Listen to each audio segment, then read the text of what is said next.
I am resident of Color Creative Joel Saints and my buddy Patrick McCray. We are here to review the movie Blade Runner, directed by Ridley Scott. Screenplay was by Hampton Fancher and David Peoples. The novel, Do Androids Dream of Electric Sheep, was written by Philip K. Dick, uh, which Philip did not live to see the movie, though he did get to see an effects reel of the movie, and it blew his mind. Yeah. Uh, so when did you first see this movie, Patrick? I saw it summer of 1982, that year where, all of those great science fiction films came out that would be so influential. I'd been following it, since it started production and Starlog and so on and so forth. And I was delighted to see it on the big screen. I saw it many times on the big screen, in fact. I first saw this on television on the Sci-Fi Channel. It was one of the first movies they had ever really showed early on. I don't know when exactly they had whatever been able to broadcast the movie itself. Probably well before, well, sometime after I was born, because this movie came out what 82. So I was really impressed by it, and I always have been. I did Mhm. not know it was based upon a novel until I read the novel in freaking high school. Now, how Uh, is the novel? I've never read it. the novel was great. What I will say is the movie it is a compliment to it in every way, and really, I would say that's more because of David Peoples. Uh, Okay. Philip K. Dick was very complimentary of Peoples. He felt he saved the script Okay. in every way. Dick was not impressed with Hampton Pictures, right? So, he wasn't happy with it, we'll say. So there's that. But on outside of that, they did cast this right. I mean, you got Harrison Ford in this thing. You got Rutger Hauer, who I believe is the soul of this fucking movie. Absolutely. Sean Young, very, very beautiful. Edward James Olmos, which I know he was offered to do The Witches of Eastwick, but he turned that down, He actually. turns down all sorts of stuff Yeah, all the time. yeah, he turned down a lot of stuff that really would have fit him for whatever reason. Uh, what did you think of the cast of this movie before we get into the movie itself? Perfect. Hmm. It's a perfectly cast film all the way down the line. Including some parts that people forget. William Sanderson Hmm. uh, as Sebastian, Yeah, and Joanna Cassidy's terrific. All of the replicants are great, and then we've got Emmett Walsh as his boss. He's really good, and then we've got who else? The fellow who plays Tyrell is wonderful, and it's a tight cast. For a movie that's so big, yeah. the cast somehow feels intimate. It's just a few characters that we're sort of following and curating as the story goes on. So I think they got it absolutely right. And never like going back and watching this again today, because I had not watched this in a long while. Like it's still every scene still kind of shakes me a bit because I'm not expecting the opening Blade Runner to be murdered. Uh, Yeah, even it's just that, and you have what I think they say there's six five or six. replicants. The Yeah, three men, three women, and their Nexus six, so they're highly intelligent. yeah, And Rucker Hauer is their leader. He's playing the character who's the leader. And I always found Hauer's performance just so impressive. And I do believe this is on purpose for all the talk of him being a replicant. He's very much human in a sense, where that whole line, I've seen things. It's like holy shit, he did. what his eyes saw was a lot of violence. I mean, and Yeah, you gotta understand that. Such a powerful film too. And by the way, Daryl Hannah in this movie, Daryl Hannah. you Yeah, know, like she is absolutely stunning in this film. I like how when I think it's her character that like spray paints her eyes or yeah. whatever. Well, she just puts that she uses a an airbrush and Yeah, puts a yeah. big band of black across her eyes. Like, was it a mask? Is it mascara? It's a little bit of both, but it's very future. This is very much a neo noir movie in a lot of ways. Mhm. What did you think of that, Patrick? The noir aspect of it. Yeah, yeah, Well, I hadn't seen a lot of noir, so for me it works backwards. Film noir reminds me of Blade Runner yeah. when I see that, and I got to admit, flying cars and naked robot ladies and things like that make everything better. So I, I mean, I kid a little bit, but so certainly as far as noir goes, I like my film noir with a little something added to it. Without that, for me, it's just a tad flat. It's like I would rather just look at pictures of film noir movies, stills and things like that. Once you get into the actual like ritual of watching it, it doesn't do a lot for me. But Blade Runner does. Dark City does. You know, I think it's almost like it's like any backdrop. It just depends on what you do with it. Yeah. What did you think of speaking of Emmett Walsh? I really liked his character because he was interesting. Mhm. Him and almost, even though almost does not have a ton of lines in this movie, every line seems to mean something. It does. It He's does. very, Almost gives it a lot of mystery and a lot of power. And this was, I think, was this was the same year? No, this is the year after he did Wolfen. What year was Wolfen? Was that uh, 81? Walton. Wolfen. You just did a thing about it. Wolfen. Wolfen. Oh, Wolfman. Oh, that's Yeah, right. Eddie Ollis is the bad guy in Wolfen. That's right. Yeah, this is the same year. Unbelievable. What range? That's right. And I think he That did is Zoot Suit around here. cool. Cool. Yeah. That is crazy. So yeah, this so 81 for Wolfman, 82 for Blade Runner. I mean, he very diverse actor. Uh, And I think Vincent Price was very important to his career.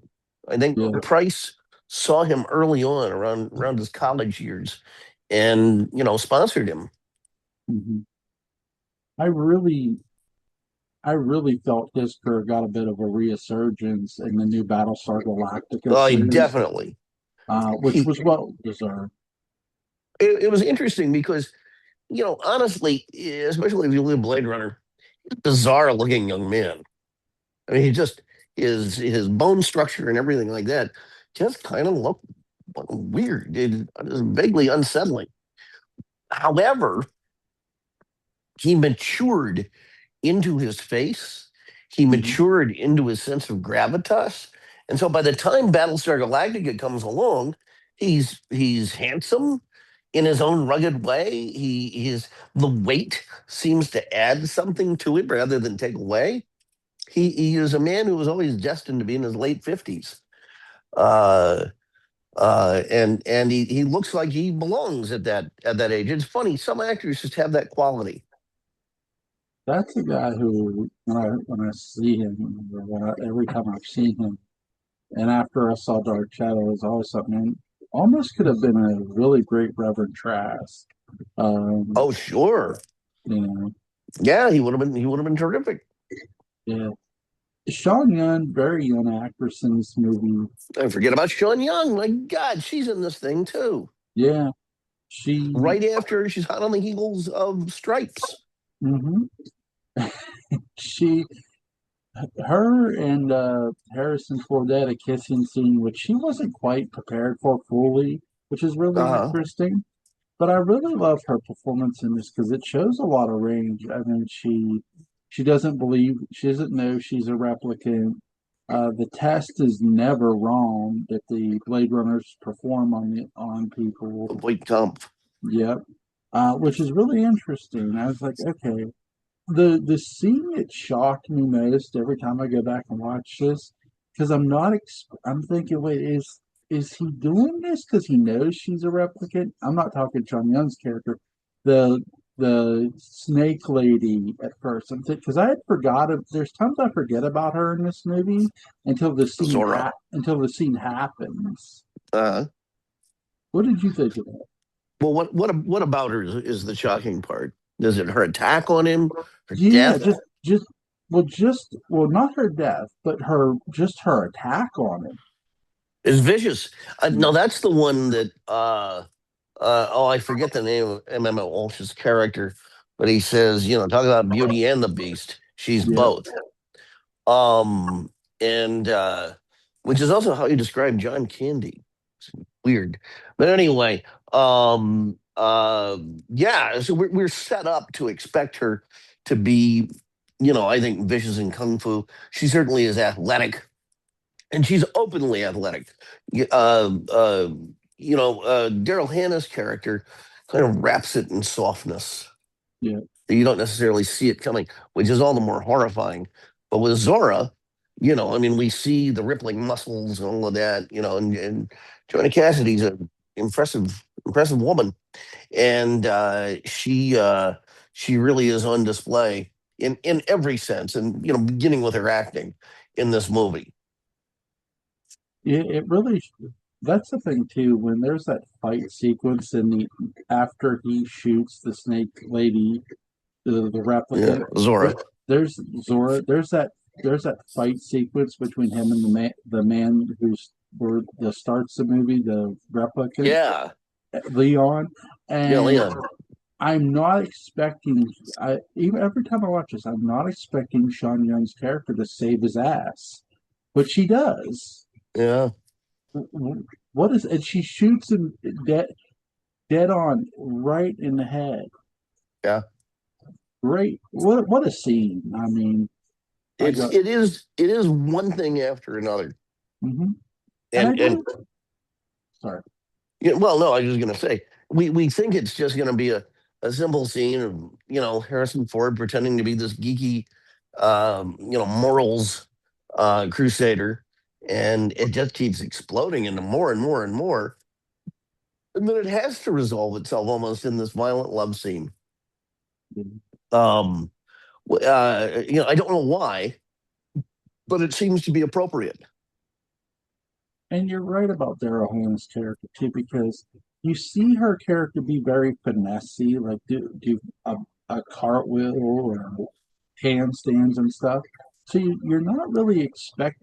You see violence from Rutger Hauer's character, from Leon's character, and so you're not really expecting that out of Daryl Hannah's character because She's the nice one. yeah, she starts off very finessey and stuff. It's like, and she acts afraid, and it's like, but it's sort of like a spider luring you into their web, Of course.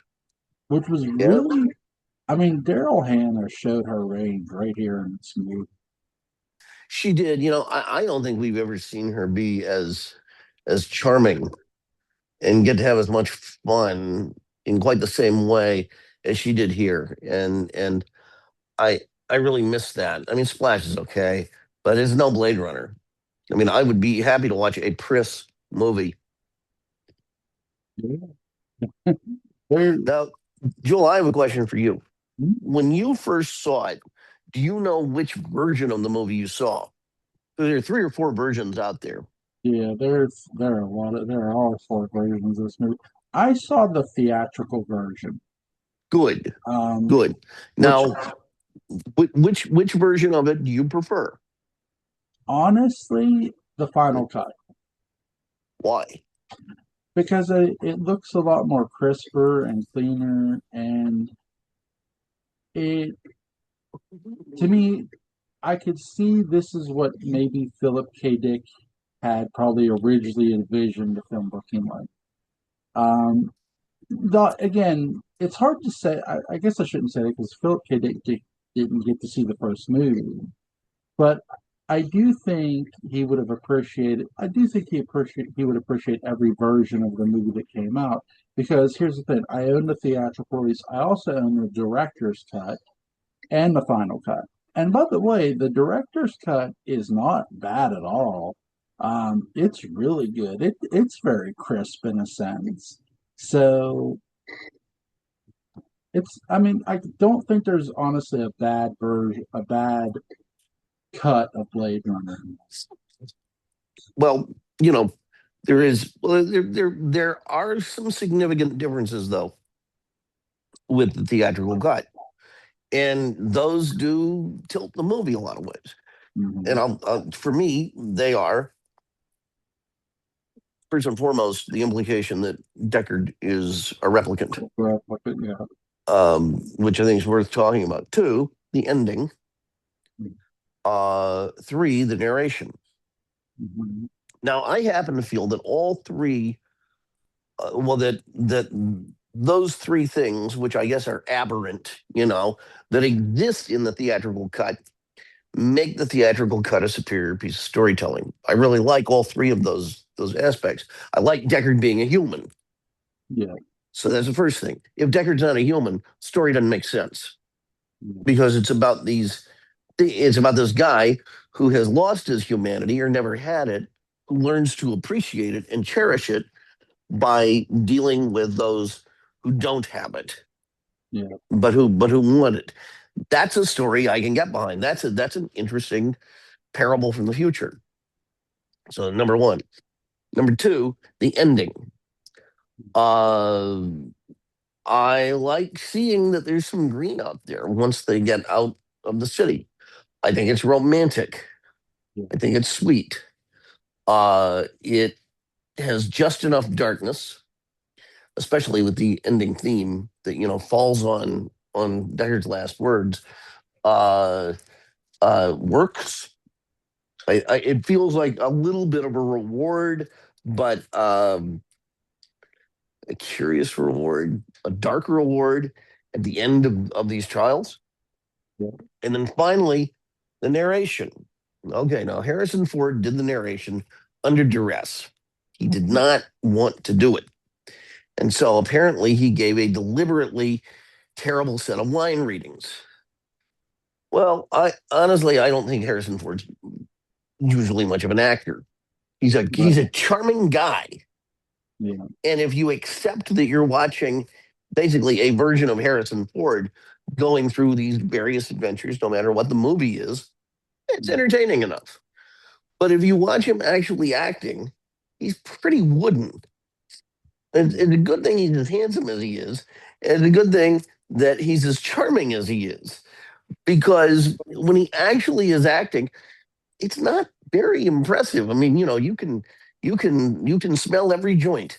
He has no doubt enjoyed, uh, on the way to the set. And I'm sorry, but it appears to be true. Uh, and so the idea of Harrison Ford trying to give a bad performance is. I mean, it's like a donut trying to be round. It's already done. We mission accomplished. Uh, so, his opening line, sushi. That's what my ex-wife called me, cold fish. Well, imagine a guy who is a cold fish, difficult to relate to, who has no real sense of humanity, trying to start out his life story with a joke. Imagine how awkward that would be. If he could pull it off, if he could pull off a line like that, uh, he would not be cold fish. He would, but he can't. So for me, that line works, and the overall narration works to tell the story, and it reminds me of who Rick Deckard is. It fast forwards me to the essence of what's going on with him, so I can focus on other things in the movie. Yeah. So I have spoken. Now, I hear what you're saying. I think the thing with Harrison Ford's, especially his character and the way he's portraying him in this movie, especially the theatrical version, is when you're watching it, Ford's Deckard, okay, when he deals with the replicants, like the ones he's supposed to, he has no problem doing it. And then you get to Sean. Here's where it's really interesting. When you get to Sean Young's character, when he's interviewing her, and then he's talking to Tyrell. Tyrell's asking him questions. He goes, "How long does it usually take?" He goes, "About 20 or 30 questions." Because it took 100 It took 100 for Sean Young's character. Yeah, But Rachel. yeah, Rachel, and he's like, he goes, and that's when Deckard says, "She doesn't know, does she?" And he goes, "No." And it's like, he's like, how does it not know? you know? So you're Yeah. kind of getting the sense that, okay, Deckard can be a hard ass, but there's humanity there, Oh, there's definitely humanity you there. know? If there weren't humanity there, there'd be nothing to save. Right. I think, I do think Ford, I think that's exactly why they cast Ford. And they didn't necessarily want to go somebody who was, again, was a little too over the top with it. Because if you do too over the top in a noir, it could go the wrong way. Sure. Um, Sure. so I think, and Ford at times can be a very gritty actor, and I think that's what Oh yeah. they were looking for here. Um, Now, where I will whatever here is for Ford is, do I understand why he didn't want to do the voiceover? I guess, but my thing is, dude, get over it. It's your job. Yeah. So I didn't mind the voiceover at all. I thought, okay, this added something to it. You I think know. the executives who made those requests, Mhm. maybe it's a rare case in Hollywood. God forbid they knew what they were doing. Yeah. It, this is back when, Warner Brothers gave a shit, Yeah. and weren't being sold, trying to be sold to somebody else. I God. Um, Yeah. you know, but yeah, this movie's budget was 30 million. Its box office was 41.8 million. Its release date was June 25th in the United States, December 22nd in Hong Kong. So, Wow. distributed by Warner Brothers. The production company was the Lad Company Shaw Mm-hmm. Brothers. Music by Vangelis. I'm jealous. Who Yeah, just a year before had a big hit with Chariots of Fire. cool, cool. Yeah. Uh, so, you wanted to talk about, Deckard, the possibility of Deckard being a replicant. What do you think of that? Well, I did. I talked Oh, about it a that's minute ago. Yeah, I don't think he's a replicant. I think it's a right. dumb publicity stunt by Um, Ridley Scott to promote the the director's movie, cut when it came out 10 years later. right? I don't see it in the movie. I just No. don't see it. And frankly, it ruins the film. How does this movie benefit by him being a robot too? Oh, I guess it's irony. Well, no, it's not. It's just stupid. And I hate to boil it down to such a puerile word as saying it's dumb, but it is dumb. The story is about a guy learning to be human, learning to value life, and these things that can never have it. Can I tell you something about the director's cut I've always found odd? Yes, you can. Um, I love Ridley Scott to death. He's one of my favorite directors of all time. Um, this is my second favorite Ridley Scott movie. Um, What's your first? oh, what was it? The Duelist. Um, Oh, that's a good movie. yeah. My biggest issue with the director's cut, because I own it, he doesn't make a strong enough case for Deckard to be a replicant. For all his selling he does outside of it for to promote it, when Yeah, you watch it, he doesn't make a strong enough case in the film. I would never guess from without having been told. I would never guess that those were the things that were supposed to clue me in. Yeah. Well, that's the thing. Like, you can promote a version of a movie you want people to go buy, right, or even see. But when you make that version of that movie or release that cut of the movie, because again, I bought the theatrical version first, then I bought the director's cut, then I bought the final cut. So I own three different versions of Blade Runner. Yeah, Um, the director's cut, and again, I love Ridley Scott. In my opinion, he does not make a strong enough case for Deckard to be a replicant at all. So I what would agree. it's like, and I'm not trying to be rude to Mr. Scott. What was the point of the director's cut if you weren't going to do that? I mean, yeah, I say that about it. Yeah, I mean that was the point. Yeah, It was a cheap and sleazy ploy yes, to make money. I mean, this is a guy who does advertisements in his time off. yes. You know, I So, mean, yeah, it was a ching ching ching. I really think so because yeah, it's just a boneheaded idea that leads me to wonder. You know, he may just be a strictly visual guy, Ridley Scott, and he may not be paying that close attention to his screenplays. There's part of me that thinks he's not. unless the really time he does is when he's writing them, which I think the Yeah, duelist he did. So, yeah, but there you go. Uh, yeah. yes, I put Alien third on the Ridley Scott movie list. I apologize.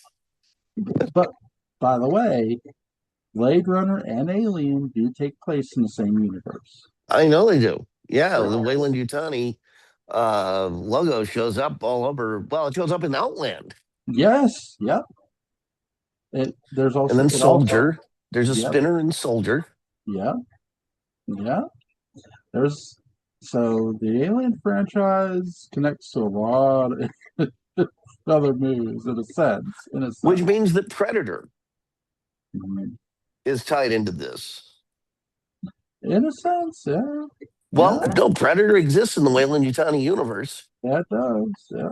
So, wow, that's you can do an interesting special on just all the different things Wayland Yutani has touched over the Yeah. years. Um, is, I give this movie a 10, obviously. What do Oh, easy, easy, easy. Yeah. you Um, I'm gonna let you guys pick a movie for tomorrow night if you want to. You and Alan, if you'd like to pick something. Now, do you want to join us for it? Or is this? Yeah, Are you we're doing just it. We'll do it on my channel. I mean, okay? Go ahead. Go ahead. Well, I don't know, Joel. Let's you and I figure it out right now. It's fine. I need a collaborator on these things. okay. What do you feel like? Whatever you want to do, man. I'm good. Oh no, because I'll just do something weird like blackout tapes or something, and then everyone will be mad. So we want to avoid that. Uh, Uh,